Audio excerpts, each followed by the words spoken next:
Why does your dog suddenly do that long, luxurious stretch the very moment you walk through the door? Is it a greeting, a secret message, or just a comfy quirk? That little body language moment feels almost choreographed. Spine uncoils, hips push back, eyes half closed, and suddenly the room seems to breathe with them. It's tempting to write it off as nothing more than a comfy habit, but that instant of ritualized movement may be saying something about how your dog feels in that moment and about your relationship with them. This video lays out a clear roadmap for decoding those stretches. We'll start by describing exactly what different stretches look like, then move into the immediate behavioral meanings you can read from them. After that, we'll explore where those signals come from, the social and evolutionary background, plus before digging into the physiological and neurological drivers, how timing and context change interpretation, and finally the cautions and common misreads to avoid. Why bother paying attention? Because stretches are tiny, frequent behaviors that carry outsized information. They can reveal whether your dog is relaxed, trying to relieve tension, inviting play, or quietly flagging discomfort. Learning to read them sharpens your ability to respond thoughtfully, strengthens the bond between you and your dog, and can even help you spot early signs of health or mobility issues. In short, stretches are an easy, underused window into your dog's inner life once you know how to look. Number 1, what the stretch looks like. The full body yawn stretch is the one most people picture. Your dog plants their front paws, pushes the hips back, lengthens the spine, and often lets out a big yawn as the whole body unfurls. It looks deliberate and unhurried, as if they're rebooting their joints after a nap. Shoulders lift, tail relaxes, and the chest opens. Seen at the door or after a nap, this stretch reads like a reset. Its size and rhythm make it easy to spot even from across the room. The low playbow stretch has a different silhouette, front end lowered to the floor, hindquarters raised, chest close to the ground, and eyes bright or focused. It's a hybrid signal that sits somewhere between a greeting and an invitation to interact, energetic, forward, and social. Sometimes it's part of a longer sequence that includes bouncing or a quick dash, and other times it's a single, held pose that says, "I'm friendly and ready," especially when paired with a wagging tail or play face. Subtle micro-stretches are tiny, quick gestures that can be easy to miss unless you're paying attention. A single leg extended and flex, a small neck roll, a shoulder shimmy, or a brief paw lift. These are often context-dependent and can serve many jobs: a tiny release of tension, a way to adjust after standing, or a background signal during social moments. Because they're small, their meaning depends heavily on timing and accompanying cues. Taken alone, a micro-stretch is ambiguous, but as part of a pattern, it becomes a meaningful piece of the dog's conversation. Number 2, immediate behavioral meanings. When a dog greets you with a slow, easy stretch, it's often an affiliative gesture, a calm, nonchalant way of saying, "Hey, I see you," without the high-energy drama of jumping or barking. The body language is open rather than tense. Loose spine, relaxed face, soft eyes, and a steady tail are all part of the package. In that moment, the stretch helps your dog re-engage after a separation in a way that keeps the interaction gentle and friendly, almost like smoothing the crease in a social handshake. Short, repetitive stretches can have a different tone entirely. They're frequently a quick physical method for shaking off nervous energy or confusion. When a dog is uncertain, around a new person, a sudden noise, or after being reprimanded, a compact stretch paired with other calming signals, lip licking, yawning, avoiding direct stare, can help regulate arousal. It's less about greeting you and more about self-soothing. The motion helps lower tension and tells onlookers that the dog is trying to stay composed. Sometimes a stretch is the opening act of play, especially when it morphs into a playbow or is mirrored by upbeat body cues like a wagging tail and bouncy steps. Dogs often use the same physical vocabulary for different social purposes. And when stretching is paired with eye contact, a play face, or an invitation to chase, it shifts into clear play intent. Humans can even trigger mimicry. Your relaxed cue may be copied back, so a stretch can ripple into a playful exchange that quickly turns a calm hello into a joyful romp. Number 3, social and evolutionary roots. Stretching didn't appear out of nowhere.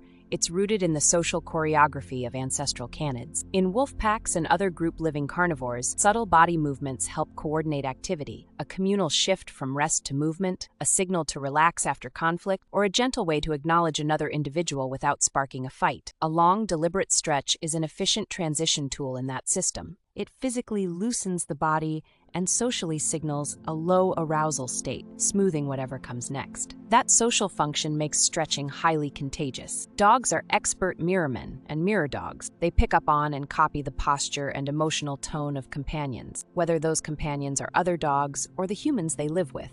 You've probably seen yawns and stretches ripple through a multi-dog household, or watched your pup echo your own slow, relaxed movements. That mirroring reinforces mutual understanding. When one individual stretches and another follows, the group settles into a shared mood. Domestication amplified those tendencies in ways that favor human-dog connection. Over thousands of years, selection, both natural and unconscious, favored animals that could read and respond to human cues, and that included subtle, human-friendly signals like relaxed stretches. The result is that a behavior that once mainly organized pack life now also functions as a line of communication across species. A simple stretch can reaffirm calm, invite interaction, or quietly signal comfort in a way we can learn to recognize and respond to. Number 4, physiological and neurological drivers. Stretching is a straightforward mechanical reset. When a dog unfurls its spine and reaches through its limbs, idle muscles get a quick burst of blood flow and oxygen. That movement helps lubricate joints and wake up connective tissue, making the body ready for action after sleep or long periods of stillness. In short, many stretches are simply the body's efficient way of warming up and restoring a comfortable range of motion. Beyond the mechanics, stretches trigger real neurological rewards. The motion stimulates sensory receptors and can prompt the release of endorphins and other calming neurotransmitters, which lower stress hormones like cortisol and produce a mild sense of well-being. That neurochemical payoff makes stretching self-reinforcing. It not only eases the body, but also soothes the mind, which helps explain why dogs repeatedly use small stretches in moments of transition or mild anxiety. Because stretching serves these physical and neurochemical roles, changes in a dog's stretching pattern can be an honest signal about health. Older dogs or those with joint pain may stretch less, move more stiffly, or show uneven motions. Conversely, unusually frequent or exaggerated stretching can indicate discomfort, stiffness, or compensatory movement. Paying attention to the quality, symmetry, and ease of stretches gives useful clues about a dog's mobility and overall fitness. Number 5, timing and context. How meaning shifts. Timing is everything with stretches. The same unfurling can wear different hats depending on when it happens. A long, easy stretch the moment you walk in often reads like a calm hello, a social reset after separation, whereas that same motion first thing after a nap is usually just a physical reboot as muscles warm up. In the middle of a slow afternoon, however, repeated languid stretches can drift toward "I'm bored" or restless. Timing turns one gesture into multiple possible messages. Where the stretch happens and who's around also reshapes its meaning. In a quiet home, it's likelier to signal comfort, but in a crowded dog park or near sudden noises, the same movement can be a quick coping strategy to downregulate arousal. Presence of other dogs, unfamiliar people, or disruptive stimuli changes the baseline. A stretch that follows a tense moment may be a calming signal, while the same motion in relaxed company is more likely affiliative. Finally, read the whole scene, and the accompanying cues are the translators. Tail carriage, high, waggy, tucked, eye contact, soft versus intense, ear position, and any vocalizations convert a neutral stretch into a clearer statement. Slow stretch plus loose tail, soft eyes equals relaxed greeting. Quick, repetitive stretch, lip licks, tense body, stress relief. Even the speed of movement matters. A fluid stretch often signals ease, while a jerky or guarded one can hint at discomfort. So let the other signals do the heavy lifting when you interpret what that stretch really means. Number 6, misreads, cautions, and takeaways.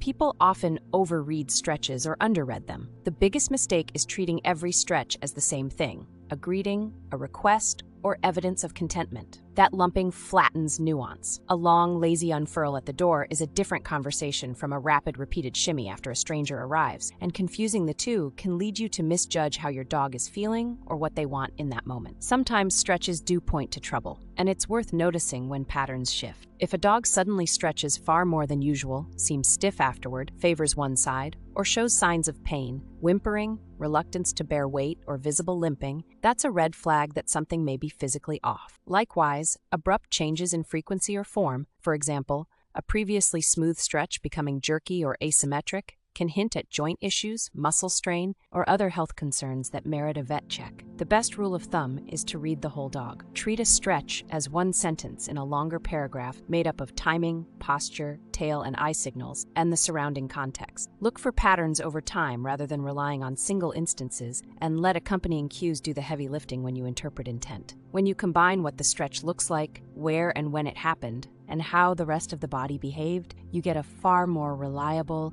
and kinder read on what your dog is actually trying to say.